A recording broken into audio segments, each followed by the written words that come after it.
रेखा के पिता दिल्ली में किसी तरह अपने और अपने परिवार का पेट पाल रहे थे। पर एक दिन अरे रमेश, तुम्हारी बेटी के तो समझो भाग्य ही खुल गए। वकील लड़के का रिश्ता आया है। अरे वाह, कब करना चाहते हैं शादी? वो लोग तो जल्द से जल्द ही करेंगे। बाकी शाम को मैंने रेखा को देखने के लिए बुला लिया है। तेरा घर छोटा है तो तुम लोग मेरे घर ही आ जाना। राकेश और उसकी बीवी सारी तैयारी के साथ रोहित और रेखा की शादी कर देते हैं। लेकिन अगले ही दिन देखो रेखा, शादी भले ही हो गई है, लेकिन तुम ये मत सोचना कि मैं किसी जोरू के गुलाम टाइप रहूंगा। रेखा को रोहित की बात अजीब लगती है।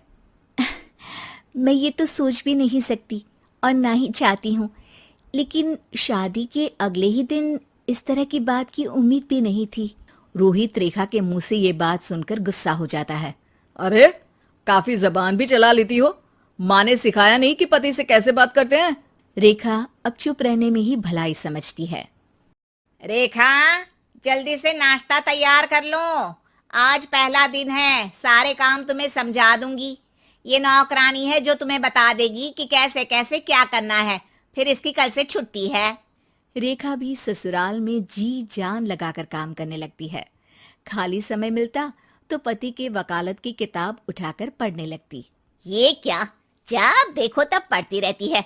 अच्छा सुन, कल पिता के घर से 20,000 रुपये लेकर आना।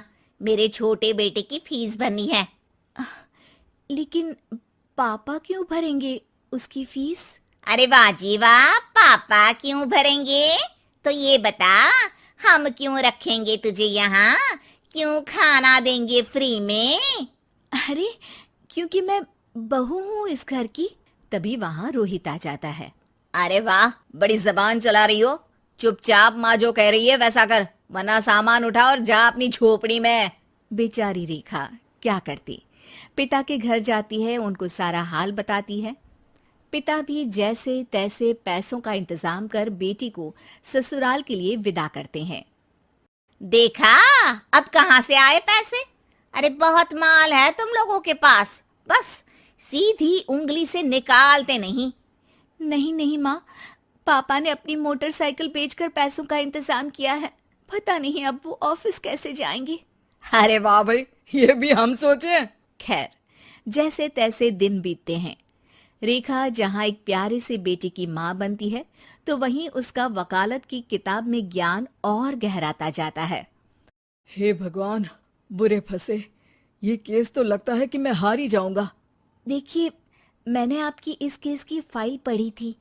इस केस को जीतना बहुत ही आसान है। वाह भाई वाह, यहाँ वकालत की डिग्री लेकर भी मैं समझ नहीं पा रहा हूँ, और तुमने रोटी बनाते बनाते ही केस समझ लिया।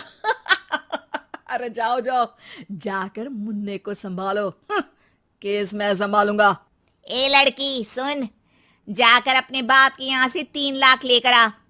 पूरा घर फिर से बनाना है। छोटे की शादी करूंगी तो छोटी बहू को कहाँ रखूंगी? पूरा घर तो तूने घेर रखा है। ऐसा मत बोलिए माँ जी, पापा इतना पैसा कहाँ से लाएंगे? अब तो वो रिटायर भी हो गए हैं। हाँ, तभी तो बोल रही हूँ, रिटायरमेंट के पैसे तो मिले होंगे ना। लेकिन वो अगर आपको दे देंगे तो बुढ़ापा कैसे काटेंगे? रोहित रेखा की बात सुनकर गुस्सा हो जाता है। ए सुन, चल अपना सामान उठा, अपना बच्चा उठा और निकल यहाँ से। रेखा के लाख आग्रह के बाद भी रोहित और उसकी सास उसे घर में नहीं रखते। पापा, मैं तलाक चाहती हूँ। बेटा, मेरे पास वकील के पैसे नहीं है। पापा, आप मुझे वकालत करवा दीजिए, अपना केस मैं खुद लड़ूंगी। इस बार रेखा के पिता भी उसे ससुराल ना भेजकर रिटायरमेंट के पैसों से वकालत करवाते हैं। और फिर एक दिन कोर्ट के बाहर, रोहित, आज तुम अपना ही केस हार गए, वो भी उस लड़की से जिसकी तुमने कभी कदर ही नहीं की। रेखा, मुझे माफ कर दो। मैं इतनी बड़ी अमाउंट कहाँ से लाऊंगा? मैं हर महीने पैसे नहीं दे सकता तुमको। पैसे वहीं से लाना जहां से तुम मेरे पापा को लाने के लिए मजबूर करते थे। एक पिता अपनी बेटी की शादी उसकी खुशहाली के लिए करता है, ना कि सारी जिंदगी कर्जदार बनने के लिए। अरे, मेरे ही बेटे की किताब पढ़ पढ़ कर ज्ञान बांट रही हो। वकालत की किताब तो ससुराल में ही पड़ी थी ना। बिल्कुल, यहाँ मेरी गलती रही। जिस पैसे से मैंने इसकी शादी की थी, मुझे वो पैसे पहले इसकी पढ़ाई में लगाना चाहिए था। और आज रेखा एक जानी मानी वकील के रूप में काम कर रही है।